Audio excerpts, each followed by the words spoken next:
Hello दोस्तों, स्वागत है आपका अपने चैनल डीडीए में। दोस्तों आज हम बात करते हैं ज्योग्राफी की, और ज्योग्राफी में एक पहला चैप्टर है भारत का परिचय, इंट्रोडक्शन ऑफ इंडिया।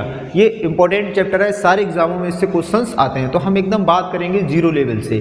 ठीक है, तो हम भारत के बात करते हैं। पहले भारत कहाँ स्थित है? ठीक है, तो ये हमारी पृथ्वी है। तो पृथ्वी पे आपको पता होगा कुछ पृथ्वी पे कुछ इस प्रकार से रेखाएं खींची गई, इन्हें हम बोलते हैं अक्षांश रेखाएं।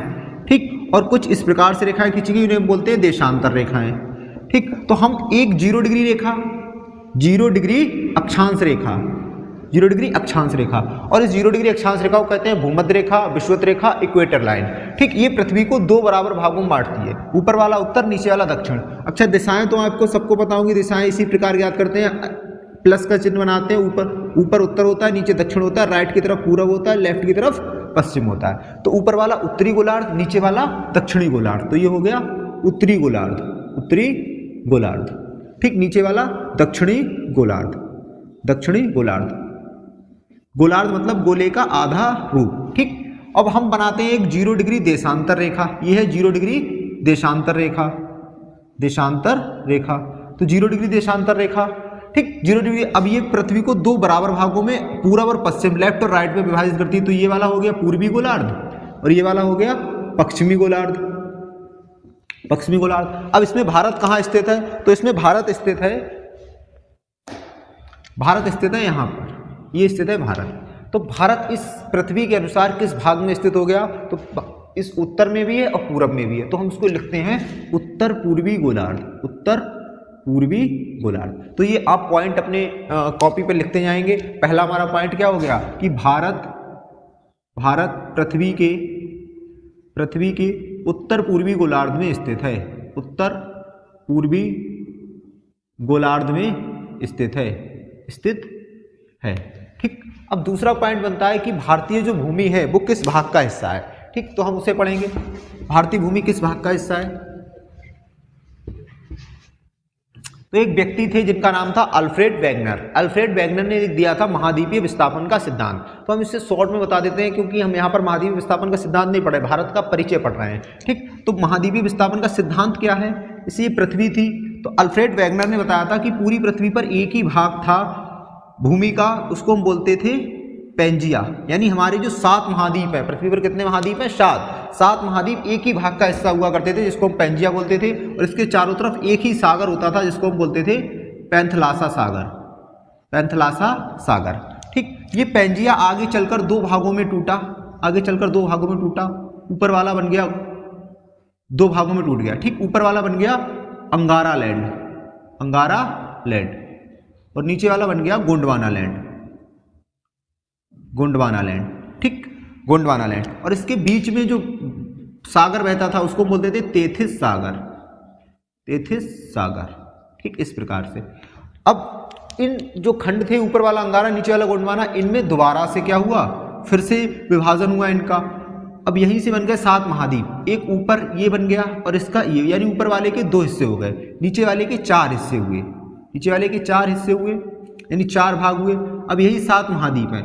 ये हमारा उत्तरी अमेरिका, ठीक, ये दक्षिणी अमेरिका, ये यूरोप, ये एशिया। यूरोप और जो एशिया है वो एक ही प्लेट में है, इसलिए इस प्लेट को बोलते हैं यूरेशिया प्लेट। ठीक, इसके बाद ये अफ्रीका, अफ्रीका, और ये हमारा अंटार्कटिका, अंटार्कटिका, और ये ऑस्ट्रेलिया, ऑस्ट्रेलिया। ठीक है, ये ऑस्ट्रेलिया। तो ये 7 क्या बन गए? महाद्वीप बन गए। तो अब इसमें क्या क्वेश्चन क्या बनता है कि इसे ऊपर वाला भाग अंगारा, नीचे वाला भाग गोंडवाना। तो जो ऊपर भाग है यानी उत्तरी अमेरिका किसका भाग है? अंगारा का। यूरोप किसका भाग है? अंगारा का। एशिया किसका भाग है? अंगारा का। अब ऊपर जो देश होंगे जैसे चीन हो गया, रूस हो गया, ये किसके भाग होंगे? अंगारा लैंड के। और नीचे वाले भाग उत्तरी दक्षिण अमेरिका हो गया, अफ्रीका हो गया, अंटार्कटिका हो गया, ऑस्ट्रेलिया, ये किसके भाग होंगे? गोंडवाना लैंड का। अब जो ऊपर होगा वो अंगारा का होगा। बट यहाँ पर ये क्वेश्चन बनता है कि भारत किस में है? भारत ऊपर है, यानी भारत उत्तरी गोलार्ध में स्थित है। भारत कहाँ है? एशिया में। बट फिर भी भारत अंगारा का भाग ना होकर किसका भाग है? गोंडवाना लैंड का भाग है। क्योंकि भूगोलवेताओं का मानना है कि जो भारतीय प्लेट थी वो कहाँ से टूटी? अफ्रीका प्लेट से। भारतीय प्लेट अफ्रीका प्लेट से टूटी, और अफ्रीका प्लेट से टूटने के बाद इसने ऐसे करके गति की उत्तर पूरब की तरफ, और कई हजार सालों के बाद ये कहाँ टकरानी है? आके यूरेशिया प्लेट से टकरानी है। यूरेशिया प्लेट से जब टकरानी है तो इंडियन प्लेट और यूरेशिया प्लेट के टकराने पर क्या बना है? हिमालय बन गया है। ठीक, तो यहाँ से क्वेश्चन ये निकला कि भारतीय प्लेट यानी भारतीय किस भूखंड का हिस्सा है? तो भारतीय गोंडवाना लैंड का हिस्सा है। यानी भारतीय कहाँ था? भारत नीचे था। और जैसे नाव बहती है जल के ऊपर, ऐसे ही भारतीय प्लेट समुद्र के ऊपर बहकर कहाँ आई है? ऊपर आई है। ठीक, तो दूसरा पॉइंट क्या बन गया कि भारतीय प्लेट गोंडवाना लैंड का भाग है। भारतीय प्लेट गोंडवाना लैंड का भाग है। ठीक, और यहां पर एक पॉइंट और बन रहा है कि जब भारतीय प्लेट गोंडवाना लैंड का भाग है, भारतीय प्लेट जब नीचे से टूटी थी तो भारतीय प्लेट की गति कैसी थी? तो भारतीय प्लेट की गति उत्तर पूरब थी। यानी किस तरफ के लिए गति की भारत ने टूटने के बाद? उत्तर पूरब। ये वाली जो दिशा होगी, इस वाली दिशा को तो इसमें उत्तर और ये पूरब, तो किधर गति करेगा? उत्तर पूरब की तरफ। ठीक, अब भारतीय प्लेट ने टकराने के बाद किधर गति की? टकराने के बाद तो भारतीय प्लेट ने टकराने के बाद कैसी गति की? एंटी क्लॉकवाइज गति की। देखो ये इसका पॉइंट हम आपको यहां समझा दे रहे हैं। जैसे ये थी एक हमारी प्लेट थी जिसका नाम था यूरेशिया प्लेट। ठीक, अब इंडियन प्लेट हमारी ऐसे करके, ये मान लो इंडियन प्लेट है, ये टूटी और ये नीचे से जब आई ऊपर के लिए आई तो कुछ समय बाद ये यहां पर ऐसे करके टकरानी आके, तो इसका जो हिस्सा टकराना, सबसे पहले कौन सा हिस्सा टकराना? पश्चिमी हिस्सा टकराना। जब ये पश्चिमी हिस्सा टकरा गया और पश्चिमी हिस्सा टकराने के बाद ये पश्चिमी भाग तो रुक गया, बट इसके बीच में क्या बचा था? अभी भी गैप बचा था, यानी 33 सागर बचा था। तो ये हिस्सा रुक गया और इस वाली प्लेट ने ऐसे करके क्या करना? मूवमेंट स्टार्ट की, यानी इस प्लेट घूमने लगी। तो ये जो प्लेट जब ऐसे करके घूमी तो इस वाली दिशा को कहते हैं एंटी क्लॉकवाइज। ठीक, ये दिशाएं होती है, घड़ी की सुई की दिशा में होता है क्लॉकवाइज और घड़ी की विपरीत दिशा में सुई की तो एंटी क्लॉकवाइज। तो भारतीय प्लेट की टकराने के बाद गति कैसी हो गई? एंटी क्लॉकवाइज हो गई। तो ये 4 पॉइंट यहां से क्लियर हुए कि भारत पृथ्वी के उत्तरी पूर्वी गोलार्ध में स्थित है। भारतीय प्लेट जो है गोंडवाना लैंड का भाग है और भारत की प्लेट की गति उत्तर पूर्व गति थी और भारतीय प्लेट ने टकराने के बाद एंटी क्लॉकवाइज गति की। अब भारत किस महाद्वीप में स्थित है? तो आपको सबको पता होगा भारत में पृथ्वी पर कितने महाद्वीप है? 7। सबसे बड़ा एशिया और सबसे छोटा ऑस्ट्रेलिया। तो भारत किस महाद्वीप में है? भारत एशिया महाद्वीप में। अब ये है एशिया, तो देखो हमने कहाँ बनाया? एशिया। तो एशिया के कई भाग हो गए, एक पूर्वी भाग, एक ऊपर वाला उत्तरी भाग, इधर वाला पूर्वी भाग और ये लेफ्ट वाला पश्चिमी भाग और नीचे वाला दक्षिणी भाग। तो भारत किस महाद्वीप में? तो भारत एशिया में। और एशिया के किस भाग में है ये पूछेगा, ना कि ये पूछेगा एशिया में। तो भारत दक्षिण एशिया में। कहाँ है? दक्षिण एशिया में। तो हम यहाँ पर पॉइंट लिख देंगे कि भारत दक्षिण एशिया के मध्य भाग में स्थित है। मध्य भाग में स्थित है। तो भारत दक्षिण एशिया के मध्य भाग, यानी दक्षिण में भी है और फिर मध्य में है, यानी बीचों बीच में है। आधा हिस्सा इधर, आधा हिस्सा इधर। तो ये पॉइंट आपको ध्यान रखना कि भारत दक्षिण एशिया के मध्य भाग में स्थित है। ये 5 पॉइंट हो गए। ठीक है, अब हम भारत की तरफ बढ़ते हैं। ठीक, भारत की तरफ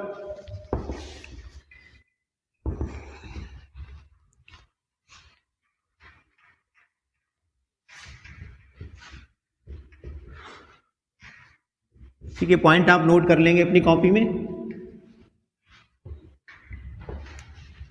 देखो भारत की तरफ बढ़ते हैं तो पहले तो भारत का मैप बना लेते हैं। भारत का मैप पता होना चाहिए कि भारत का मैप कैसा है, कौन सा राज्य कहां पर स्थित है।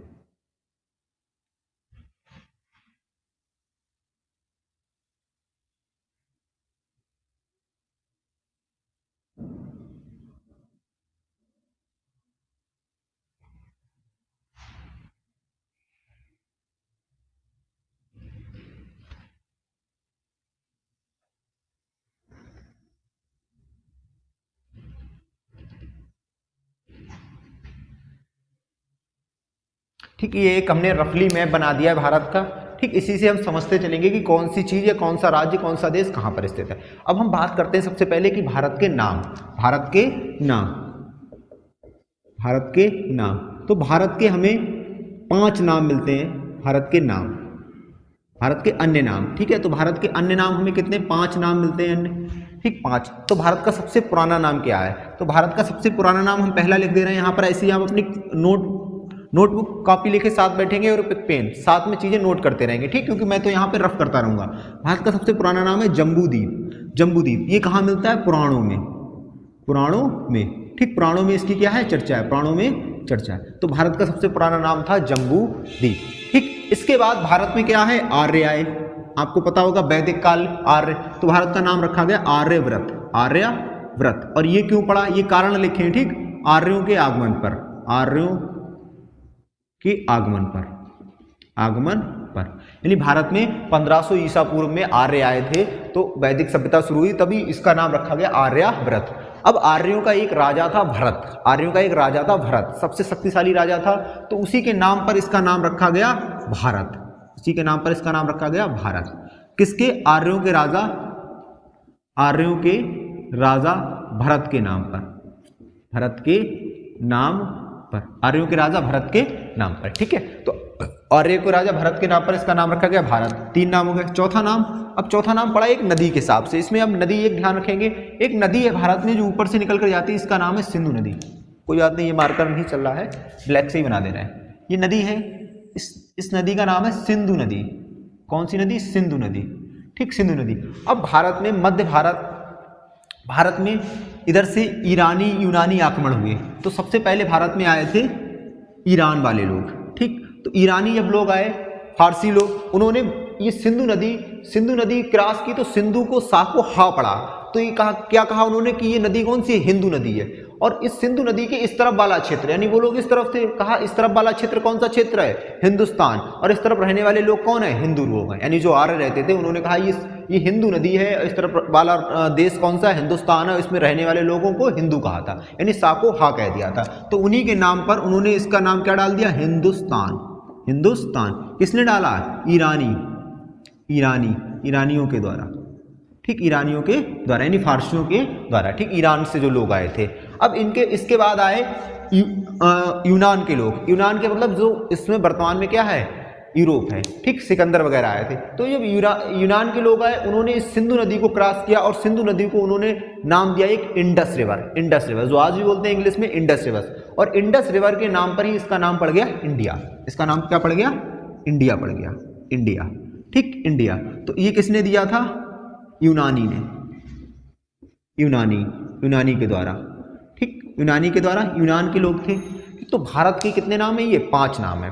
भारत के 5 नाम है, जम्बूद्वीप, आर्यव्रत, भारत, हिंदुस्तान, इंडिया। अब हम एक चीज नोट में ध्यान रखेंगे कि भारत के संविधान में कितने नामों की चर्चा है? तो भारत के संविधान में केवल भारत और इंडिया की चर्चा है, 2 नामों की चर्चा है, ठीक। तो भारत के संविधान में भारत व इंडिया 2 नामों की चर्चा है, 2 नामों की चर्चा है, ठीक है। आर्टिकल 1 में ही लिखा है, ठीक, इंडिया दैट इज भारत, यानी भारत और इंडिया। बाकी संविधान में हमारे ना कहीं हिंदुस्तान की चर्चा है, ना जम्बूद्वीप की चर्चा है, ना आर्यव्रत की चर्चा है, ठीक, 2 नामों की चर्चा। ये भारत के क्या हो गए? प्राचीन नाम हो गए, ठीक। अब हम चलते हैं भारत के अन्य तरफ, तो हम चलते हैं भारत का क्षेत्रफल, ठीक। इंडस रिवर भी अब साफ कर दे रहे हैं, इंडस रिवर का भी यहां पर कोई काम नहीं है।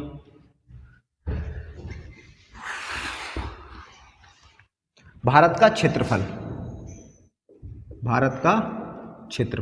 तो भारत का जो क्षेत्रफल है 32,87,263 किलोमीटर स्क्वायर है, यानी जो हमारे भारत का जो क्षेत्रफल है 32,87,263 किलोमीटर स्क्वायर है, जो पूरे विश्व का 2.4% क्या है? भाग है, यानी जो पूरे विश्व का 2.43%, ऐसे एक पॉइंट तक और लिख लेंगे, 2.43% क्या है? भाग है। यानी जो हमारे भारत का जो क्षेत्रफल है 32,87,263 किलोमीटर स्क्वायर, ये पूरे विश्व में जितना भी स्थल है उसका मात्र 2.5%, लगभग 2.5% कह सकते हैं, 2.43% क्या है? अकेले भाग है, ठीक। भारत क्षेत्रफल के हिसाब से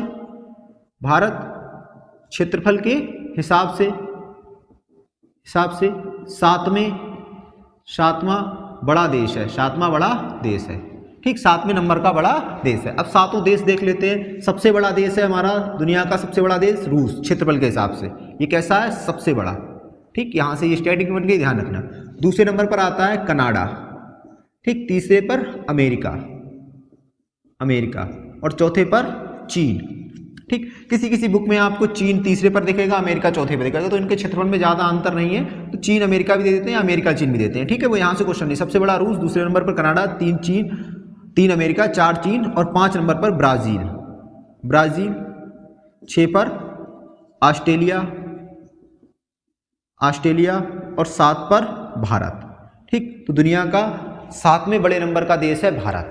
ठीक है, क्षेत्रफल के हिसाब से 7वें नंबर पर, और जनसंख्या के हिसाब से अब हम पहले स्थान पर लगभग आ चुके हैं। ठीक, 2021 की जनगणना हुई नहीं, इसके अनुसार हम पहले पर आ जाएंगे। चीन को पिछाड़कर हम पहले स्थान पर पहुंच गए हैं।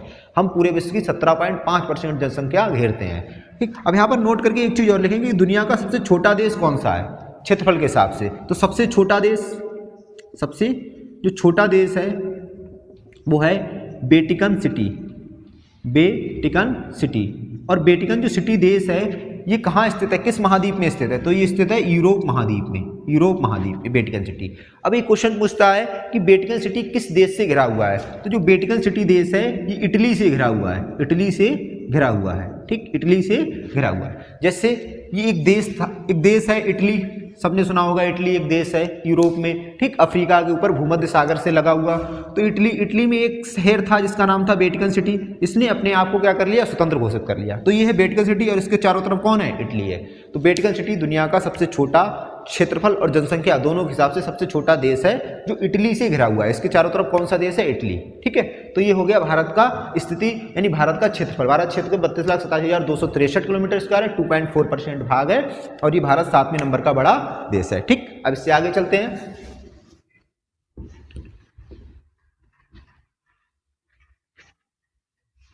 ठीक, तो इसके आगे चलते हैं, तो हम आगे चलते हैं। तो भारत की उत्तर से दक्षिण लंबाई भारत की कितनी है, तो भारत की उत्तर से जो दक्षिण लंबाई है, यानी ये वाली उत्तर से दक्षिण लंबाई, तो उत्तर से दक्षिण लंबाई है 3,214 किलोमीटर। यानी भारत की ये वाली जो लंबाई है ऊपर से लद्दाख से लेकर तमिलनाडु तक ये 3,214 किलोमीटर है। अब भारत की पूरब से पश्चिम जो चौड़ाई है ये कितनी है, तो ये है 2,933 किलोमीटर। 33 किलोमीटर, यानी यहाँ से गुजरात से लेकर ये अरुणाचल प्रदेश तक ये जो चौड़ाई है ये कितनी है, 2933 किलोमीटर। ये भारत उनकी क्या है, चौड़ाई है। अब हम बात करते हैं भारत का अक्षांशीय विस्तार।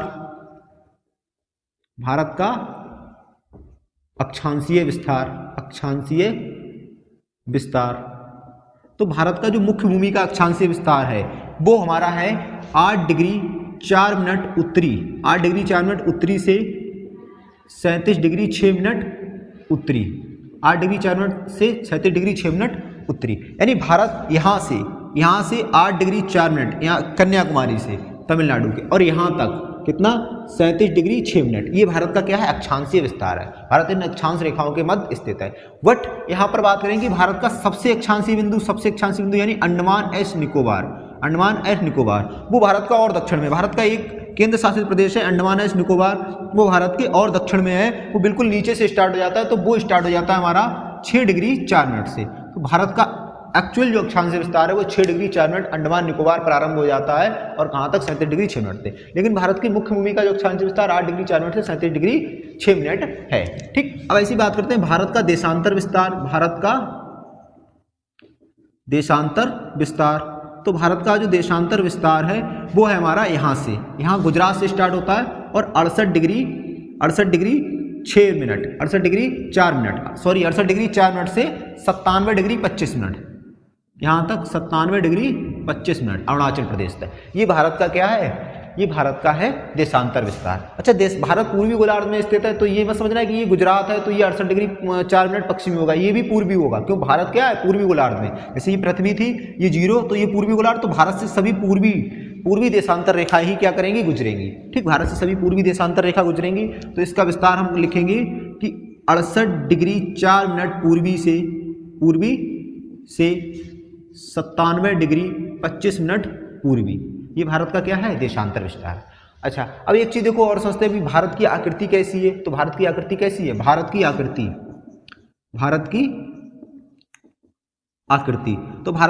है चतुष्कोणीय। ठीक, यह हम बोल देते हैं चतुष्फलकीय। फलकी है। ये भारत की आकृति है। कैसे देखो हम प्रूव भी कर देते हैं। अगर हम अक्षांशीय विस्तार बात करें तो भारत से कितनी अक्षांश रेखाएं हैं, तो भारत से कितनी अक्षांश रेखाएं, 37 में से 8 घटाएंगे यानी 37 में से हम 8 माइनस कर दें तो कितनी बचेगी 29, यानी भारत से 29 अक्षांश रेखाएं गुजरती हैं। ऐसी देशांतर रेखाएं, तो देशांतर रेखाओं को हम 97 में से 68 अगर घटा देंगे तो कितने बचेंगे, 17 में से 8 गए 9 और यहाँ पर कितने बचेंगे 8 में से 6 गए 2, तो भारत से 29 ही क्या है देशांतर रेखाएं। तो लगभग इनकी संख्या क्या है बराबर है, यानी भारत से 29 अक्षांश रेखाएं और 29 देशांतर रेखाएं गुजरती हैं। और भारत के 4 कोने भी हैं, 1 कोना 2 कोना 3 4, तो 4 कॉर्नर है, इसीलिए भारत की आकृति कैसी है चतुष्फलकी यानी चतुष्कोणीय क्या है आकृति है। ठीक, हम एक पॉइंट भारत के अंतिम बिंदु, भारत के अंतिम बिंदु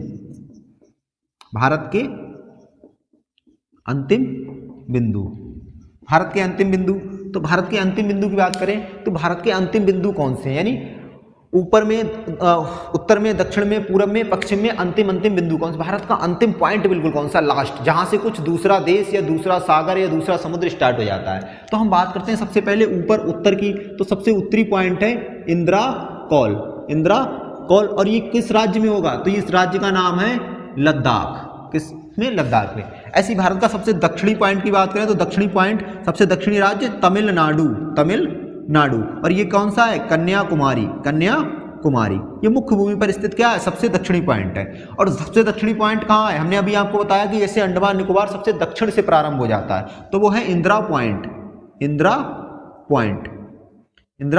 पॉइंट है। ठीक है, ऐसी सबसे भारत का सबसे पश्चिमी बिंदु क्या है, गौहर माता कहाँ है, गुजरात में। और सबसे पूर्वी बिंदु, वो सबसे पश्चिमी है, सबसे पूर्वी बिंदु है बेंगालु या किब्दू, और ये कहाँ है अरुणाचल प्रदेश में है। ठीक, ये अरुणाचल प्रदेश में है। तो हम इसे ऐसे लिख लेंगे, ऐसे करके एरो बना लेंगे। हमने अभी आपको एरो बनाना बताया था। ऊपर वाली दिशा होती है उत्तर और नीचे वाली दक्षिण, इधर वाली पूरब और ये पश्चिम। ठीक, ये दिशा हो गई। हम यहाँ पर अक्षांशीय विस्तार भी लिख ले रहे हैं। कितना था 8 डिग्री 4 मिनट, 8 डिग्री 4 मिनट बताया था, और कितना 37 डिग्री 6 मिनट तक। ठीक है, ऐसे इधर 68 डिग्री 4 मिनट से 68 डिग्री 4 मिनट से 97 डिग्री 25 मिनट। अब हम इनके पॉइंट लिख लेते हैं। सबसे उत्तरी पॉइंट कौन सा है हमारा, इंदिरा कौल, सबसे उत्तरी बिंदु इंदिरा कौल, किस राज्य में है, लद्दाख में। ठीक, सबसे पूर्वी बिंदु कौन सा है, किब्दू या बेंगालु, ये किस राज्य में है, अरुणाचल प्रदेश। ठीक, और सबसे पश्चिमी बिंदु, पश्चिम तो लिख ही दिया, ये कौन सा है, गौहर माता या गौहर मोती भी पढ़ते हैं इसे, और ये कहाँ है, गुजरात में। ठीक, और मुख्य भूमि पर सबसे दक्षिणी बिंदु कन्याकुमारी कहाँ है, तमिलनाडु में। और भारत का ये मुख्य भूमि का मतलब है कि मुख्य भूमि, भारत का पूरा मुख्य भूमि कटी हुई नहीं है। और भारत का सबसे दक्षिणी बिंदु तो है अंडमान निकोबार में इंदिरा पॉइंट, ग्रेट निकोबार द्वीप पर स्थित है। मुख्य भूमि से अलग है, समुद्री रास्ता है, समुद्र से जाना पड़ता है। तो सबसे दक्षिणी बिंदु हम यहाँ पर लिख लेंगे, वो है इंदिरा पॉइंट, और ये कहाँ है, अंडमान एस निकोबार। ए और एन बना दे रहे, अंडमान एस निकोबार। कितना है इसका विस्तार, 6 डिग्री 4 मिनट। ठीक, ये भारत का सबसे क्या है, दक्षिणी बिंदु है। ठीक है, तो अब इसमें राज्य भी क्लियर है इसी में। अब पूछेगा भारत का सबसे उत्तरी राज्य लद्दाख, भारत का सबसे दक्षिणी राज्य तमिलनाडु, भारत का सबसे पूर्वी राज्य अरुणाचल प्रदेश, भारत का सबसे पश्चिमी राज्य गुजरात। ठीक, और उनमें गुजरात में क्या है, एक पॉइंट यानी एक बिंदु स्थित है। ठीक, अब एक चीज यहाँ पर और ध्यान रखना, वो क्वेश्चन इन दोनों का कैसे पूछेगा, इन्हीं में कन्फ्यूजन होगा। तो वो क्वेश्चन पूछेगा जब कि भारत की मुख्य भूमि पर स्थित दक्षिणी बिंदु कौन सा है, तो आपको लगाना है कन्याकुमारी, क्योंकि उसने को क्या पूछा था, मुख्य भूमि। वो पूछेगा जब कि भारत का सबसे दक्षिणी बिंदु कौन सा है, तब इंदिरा पॉइंट, क्योंकि यहाँ पर पूछ रहा है सबसे दक्षिणी। ठीक, और जब इन दोनों में से एक ही ऑप्शन हो तो क्वेश्चन फिर क्या है, सिंपल है। अब एक चीज यहाँ ध्यान रखना कि कन्याकुमारी के अन्य क्या नाम है, कन्याकुमारी। तो कन्याकुमारी का अन्य नाम, तो कन्याकुमारी को हम जानते हैं कुमारी अंतरीप, या हम इसी को कहते हैं केप कोमेरीन। ये इनके क्या है, अन्य नाम। कभी आपसे पूछे कि मुख्य बिंदु पर, भारत की मुख्य भूमि पर दक्षिणी बिंदु कौन से, तो कन्याकुमारी ऑप्शन ही ना हो, केप कोमेरीन हो, तो क्या है, ये इनके अन्य नाम है। ऐसी इंदिरा पॉइंट को इंदिरा पॉइंट। इंदिरा पॉइंट को हम किन नामों से जानते हैं? तो इंदिरा पॉइंट को हम एक को कहते हैं पार्श पॉइंट, पार्शन पॉइंट, और एक को कहते हैं पिग्मिलियन पॉइंट, पिग्मिलियन पॉइंट, पिग्मिलियन पॉइंट। ठीक, तो इंदिरा पॉइंट के भी दो नाम हैं। भारत का सबसे दक्षिणी बिंदु इंदिरा पॉइंट, इसको हम पार्शन पॉइंट या पिग्मिलियन पॉइंट के नाम से जानते हैं। ठीक, तो इतना ही क्लियर हो गया। ये भारत का अंतिम बिंदु थे। भारत का देशांतर विस्तार, अक्षांश विस्तार, भारत की लंबाई, चौड़ाई और क्षेत्रफल बता चुके हैं। ठीक, अब आगे बढ़ते हैं। इससे हम आगे बढ़ते हैं तो हम एक देखते हैं कि भारत एक क्या है, कर्क रेखा।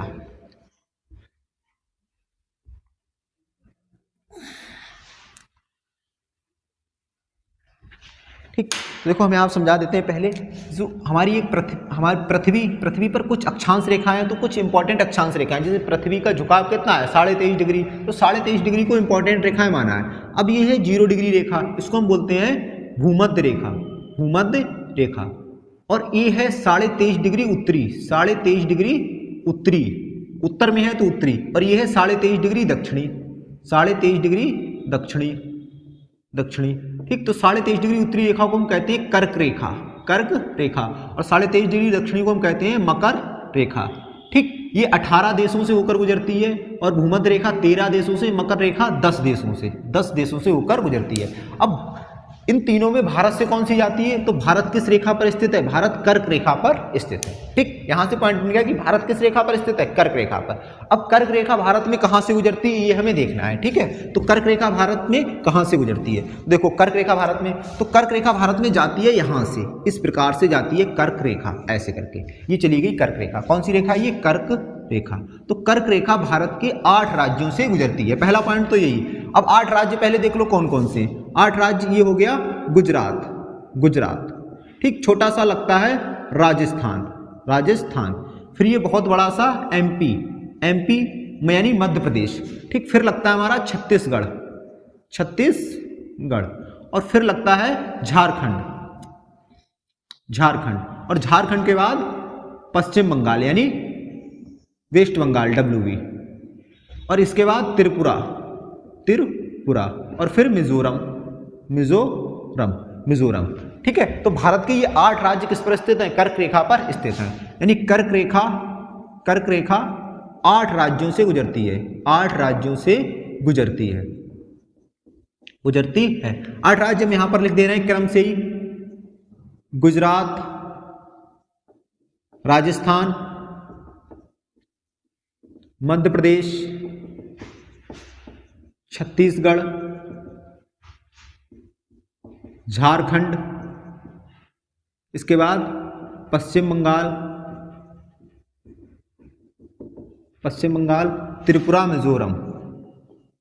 त्रिपुरा और मिजोरम।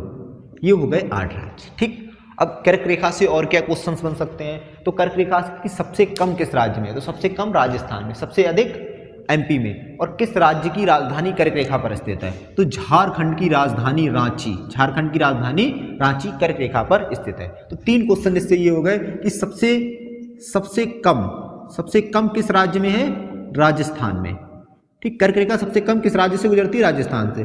सबसे ज्यादा मध्य प्रदेश से। ठीक, और झारखंड की राजधानी कहाँ स्थित है? कर्क रेखा पर स्थित है, झारखंड की राजधानी क्या है? रांची। ठीक, झारखंड की राजधानी रांची कर्क रेखा पर स्थित है। ये पॉइंट हो गए। तो कर्क रेखा से इतने पॉइंट कि कर्क रेखा भारत के 8 राज्यों से गुजरती, 8 राज्य लिख दिए, सबसे ज्यादा मध्य प्रदेश से, सबसे कम राजस्थान से, और झारखंड की राजधानी रांची है जो कर्क रेखा पर स्थित है। अब अक्षांश, ये अक्षांश रेखा की बात हो गई, इंपॉर्टेंट अक्षांश रेखा कर्क रेखा। ऐसी भारतीय समय मानक रेखा, तो भारतीय समय मानक रेखा एक रेखा डिसाइड की गई देशांतर, जो भारत का समय, जहां से पूरे भारत का समय डिसाइड होगा। तो भारत की समय मानक रेखा जो है वो है हमारी 82.5 डिग्री पूर्वी देशांतर। ये कौन सी है? 82.5 डिग्री पूर्वी देशांतर। ठीक, पूर्वी देशांतर, 82.5 डिग्री पूर्वी देशांतर। तो इससे क्वेश्चन क्या बनता है, हम यहां पर लिख दे रहे हैं 82.5 डिग्री पूर्वी देशांतर को भारतीय समय मानक रेखा कहते हैं, भारतीय समय मानक रेखा कहते हैं। ठीक, और ये कितने राज्यों से गुजरती है? यह 5 राज्यों से होकर गुजरती है। यह 5 राज्यों से होकर गुजरती है। देखो 5 राज्य कौन कौन से? ये पहले तो गुजरती यूपी। कहाँ पर? यूपी। ठीक, यूपी के बाद फिर एमपी में लगता है, थोड़ा सा भाग लगता है इसका एमपी वाला हिस्सा, इधर से ऐसे करके एमपी वाला हिस्सा, और एमपी के बाद फिर लगती है छत्तीसगढ़, और छत्तीसगढ़ के बाद उड़ीसा, और उड़ीसा के बाद थोड़ा सा जाता है आंध्र प्रदेश यानी एपी, आंध्र प्रदेश। तो ये 5 राज्यों से गुजरती है। 5 राज्य यहाँ लिख दे रहा हूँ। ठीक, यूपी के बाद एमपी, यूपी मतलब उत्तर प्रदेश, एमपी मध्य प्रदेश, और इसके बाद छत्तीसगढ़, और छत्तीसगढ़ के बाद उड़ीसा को ओडी लिखते हैं बट पूरा लिख देना उड़ीसा, और एपी यानी आंध्र प्रदेश। ये 5 राज्यों से होकर गुजरती है। कौन सी? 82.5 डिग्री रेखा, इसे बोलते हैं भारतीय समय मानक रेखा। अब पूछेगा 82.5 डिग्री रेखा किस शहर से होकर गुजरती है? तो ये 82.5 डिग्री रेखा है वो इलाहाबाद के नैनी से, इलाहाबाद के नैनी शहर व मिर्जापुर जिले से होकर गुजरती है, गुजरती है। ठीक, तो 82.5 डिग्री रेखा इलाहाबाद के नैनी या मिर्जापुर जिले से होकर गुजरती है। ठीक, नेक्स्ट पॉइंट क्या है कि अब देखो जो है 82.5 डिग्री रेखा और कर्क रेखा दोनों आपस में एक दूसरे को कहाँ काटती हैं? तो ये जा रही है हमारी कर्क रेखा और ये 82.5 डिग्री रेखा, तो ये काटती है किस राज्य में? छत्तीसगढ़ में। किस में काटती है? छत्तीसगढ़ में। तो हम यहाँ पर लिखेंगे कि कर्क रेखा व 82.5 डिग्री पूर्वी देशांतर रेखा, यानी इसको हम बोलते हैं भारतीय समय मानक रेखा, वो कहाँ काटती है? सूरजपुर छत्तीसगढ़ में एक दूसरे को काटती हैं, ये पॉइंट ध्यान रखना है। ठीक, तो 82.5 डिग्री रेखा और कर्क रेखा सूरजपुर के छत्तीसगढ़ में काटती हैं आपस में एक दूसरे को। अब एक पॉइंट ये, जैसे यहाँ पर देखो समझ लो, वैसे ये टॉपिक जो है देशांतर का है, बट मैं आपको यहाँ पर थोड़ा सा बता दे रहा हूँ कि जो देशांतर रेखाएं होती हैं इनको समय निर्धारित करने के लिए खींचते हैं। तो ये है एक 0 डिग्री रेखा। कौन सी? 0 डिग्री रेखा, जो लंदन के ग्रीनविच से होकर गुजरती है, इसे जीएमटी कहते हैं, और पूरी दुनिया का समय इसी से नापते हैं, इसीलिए इसे बोला जाता है अंतर्राष्ट्रीय समय मानक रेखा।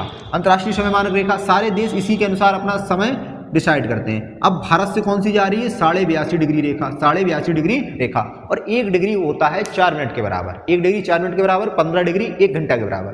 तो अब भारत पूरब में है, भारत का पूरब में सूरज कहाँ से निकलता है? पूरब से, तो पूरब वाले चीजों का समय क्या होगा? आगे होगा, पूरब वाले स्थानों का समय। तो भारत का समय किससे? इससे आगे है। किससे? जीएमटी से। किससे आगे है? जीएमटी से, यानी अंतर्राष्ट्रीय समय मानक रेखा से आगे, यानी लंदन से आगे है। ये लंदन के ग्रीनविच से होकर गुजरती है। तो भारतीय समय मानक रेखा अंतर्राष्ट्रीय समय मानक रेखा से कितना आगे है? यानी भारतीय समय मानक रेखा है वो जीएमटी से कितना आगे है? तो भारतीय समय मानक रेखा जीएमटी से आगे है हमारा 5.5 घंटा, यानी 5 घंटा 30 मिनट क्या चलती है? आगे चलती है। यानी हमारी जो घड़ी है वो लंदन से 5 घंटा 30 मिनट आगे चलती है। क्वेश्चन बनता है कि भारतीय समय मानक रेखा अंतर्राष्ट्रीय समय मानक रेखा से 5.5 घंटा आगे है। एज अ एग्जाम्पल की अगर बात करें, जैसे अभी बज रहा है 10:40 हो रहा है, तो लंदन में कितने बजे होंगे? तो लंदन में बजा होगा अभी 10 में से 5 गए, कितने बचे? 5, और आधा घंटा और जाएंगे तो वहां पर अभी सुबह के 5:10 AM हुआ होगा। ठीक, और हमारे यहाँ कितना हो रहा है? 10:40 AM,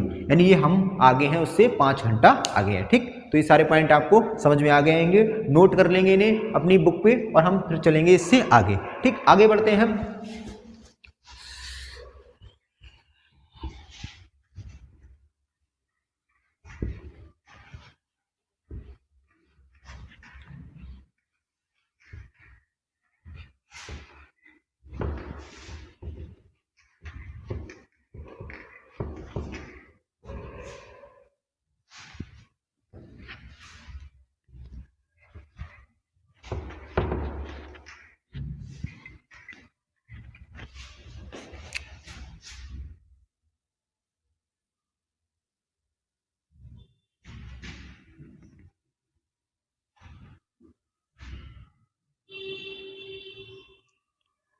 है दोस्तों। तो हम आगे बढ़ते हैं। अब हम बात करते हैं भारत के राज्यों के बारे में। ठीक है, हम भारत का इंट्रोडक्शन ही पढ़ रहे हैं, भारत का परिचय।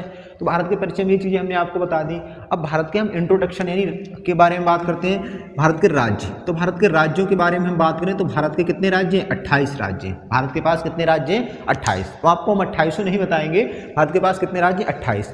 सबसे बड़े की बात करते हैं, क्षेत्रफल में सबसे बड़ा किसमें? क्षेत्रफल में। तो भारत का सबसे बड़ा क्षेत्रफल का राज्य है राजस्थान। राजस्थान नंबर 1 पर राजस्थान। ठीक, ये रहा राजस्थान नंबर 1 पर, नंबर 2 पर MP, और नंबर 3 पर महाराष्ट्र, और नंबर 4 पर यूपी। ठीक, तो नंबर 1 राजस्थान, 2 MP और 3 MH यानी महाराष्ट्र, और 4 पर यूपी। ठीक, ये भारत के क्या है? क्षेत्रफल के हिसाब से सबसे बड़े राज्य। और सबसे बड़ा राज्य किसमें? जनसंख्या में। तो हम यहाँ पर अभी पहले सबसे छोटा लिख लो, सबसे छोटा राज्य कौन सा है? क्षेत्रफल में ही गोवा। गोवा क्या है? सबसे छोटा राज्य। और दूसरे पर है सिक्किम। गोवा देखो दोस्तों कहाँ पर है, मैप में देखते चलेंगे, मैप से हमें जल्दी याद हो जाता है। ये है गोवा। ठीक, और सिक्किम कहाँ पर है? ये है, ये रहा सिक्किम। ठीक है, तो ये सबसे छोटे राज्य। अब हम बात करें जनसंख्या में, तो जनसंख्या नंबर 1 पर यूपी की, और सबसे कम, ज़्यादा जनसंख्या और कम जनसंख्या। सबसे कम जनसंख्या हमारी सिक्किम की, सबसे कम जनसंख्या सिक्किम की है। ठीक है, तो सबसे ज़्यादा जनसंख्या यूपी की, सबसे कम जनसंख्या सिक्किम की है। ठीक, सबसे अधिक जिले किसमें है? यूपी में। सबसे ज़्यादा विधानसभा की सीटें यूपी में, सबसे अधिक लोकसभा की सीटें यूपी में, सबसे अधिक राज्यसभा की सीटें यूपी में, सबसे अधिक विधानमंडल की सीटें यूपी में। क्योंकि ये सीटें होती हैं वो जनसंख्या पर निर्धारित होती हैं, और जनसंख्या किसकी ज़्यादा है? यूपी की। तो सारी सीटें कहाँ ज़्यादा है? यूपी की। जिले भी कहाँ ज़्यादा है? यूपी में ज़्यादा है। ठीक, अब हम बात करते हैं यूटी की, यानी यूटी मतलब केंद्र शासित प्रदेश। केंद्र शासित प्रदेश। तो भारत में कितने? 8 केंद्र शासित प्रदेश है। केंद्र शासित प्रदेश केंद्र के अंतर्गत आते हैं, और ये केंद्र में गृह मंत्रालय के अधीन होते हैं। किसके? गृह मंत्रालय के अधीन होते हैं। इनको सुरक्षा की दृष्टि से या इनका कल्चर संस्कृति पुरानी होती है, तो इस वजह से केंद्र इनको अपने अधीन ले लेता है। ठीक, अब केंद्र इन्हें अपने अधीन ले लेता है, तो पहला राज्य की बात करें कौन सा? लद्दाख हम लिख रहे हैं। ठीक, दूसरा जम्मू एंड कश्मीर, ये नए बने हैं। तीसरा चंडीगढ़। चौथा दिल्ली, ऊपर से चल रहे हैं। ठीक है, 5वां दमन दीप, और इसी में जोड़ दिया गया दादर नागर हवेली। ठीक, 6 पर हमारा पांडुचेरी। 7 पर लक्षद्वीप, और 8 पर है हमारा अंडमान निकोबार। ठीक, एक बार देखो मैप में, हम आपको मैप में दिखा दे रहे हैं ये कहाँ पर स्थित है। तो ये तो हो गया हमारा लद्दाख। ठीक, ये जम्मू कश्मीर। 3 नंबर पर चंडीगढ़, 4 पर ये दिल्ली। ठीक है, जैसे वहाँ पर नंबर पड़े ऐसे नंबर डालते जा रहे हैं। 4 पर दिल्ली, 5 पर है हमारा दमन द्वीप। ठीक, 5 पर। 6 पर है हमारा पांडुचेरी यहाँ पर। 7 पर है हमारा लक्षद्वीप, ये है लक्षद्वीप समुद्र में स्थित है, अरब सागर में। और ये है हमारा अंडमान एंड निकोबार, कितने पर? 8 पर। ये कहाँ स्थित है? बंगाल की खाड़ी में। और ये स्थित है अरब सागर में। ठीक, तो ये 8 क्या है? भारत के केंद्र शासित प्रदेश है। अब इनसे क्वेश्चन, क्षेत्रफल के हिसाब से सबसे बड़ा केंद्र शासित प्रदेश ये है, क्षेत्रफल के हिसाब से सबसे बड़ा। ठीक, इसमें 2 जिले हैं, एक लेह है, एक कारगिल है। 2 ही जिले हैं, कारगिल और लेह। ठीक, सबसे छोटा केंद्र शासित प्रदेश कौन सा है? लक्षद्वीप। सबसे छोटा, इधर लिख दे रहा हूं, सबसे छोटा केंद्र शासित प्रदेश, सबसे अधिक जनसंख्या किसकी है? दिल्ली की। सबसे अधिक जनसंख्या दिल्ली की। जनसंख्या क्या है? सर्वाधिक है। सबसे कम जनसंख्या किसकी है? लक्षद्वीप की, सबसे कम जनसंख्या। ठीक, मैं जो बोल रहा हूं लिखते जाना है अगर यहां ना दिख रहा हो।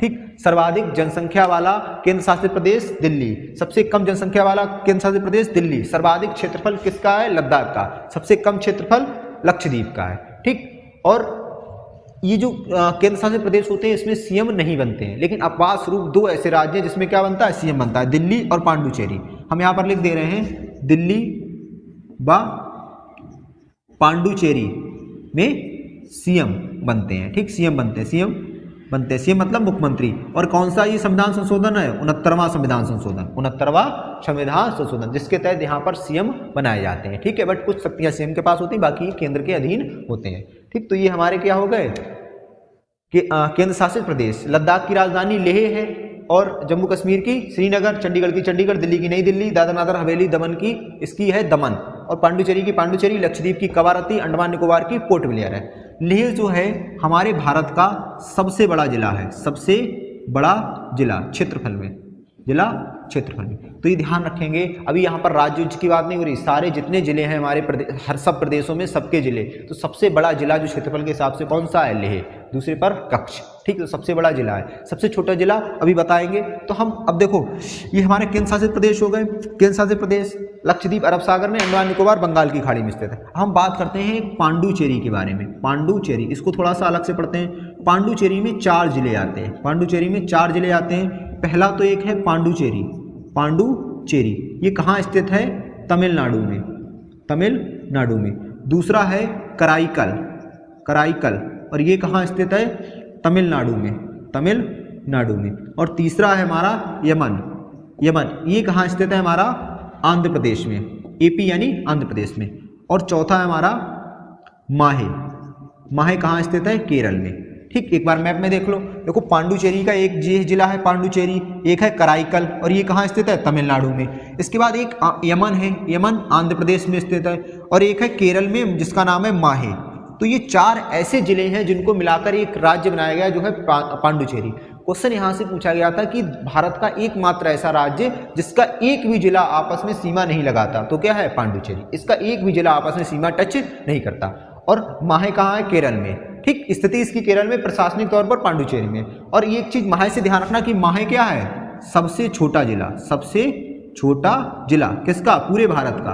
पूरे भारत का सबसे छोटा जिला क्षेत्रफल के हिसाब से माहे, और सबसे बड़ा जिला लेह। ठीक है, तो ये दोनों पॉइंट क्लियर हुए होंगे कि पांडु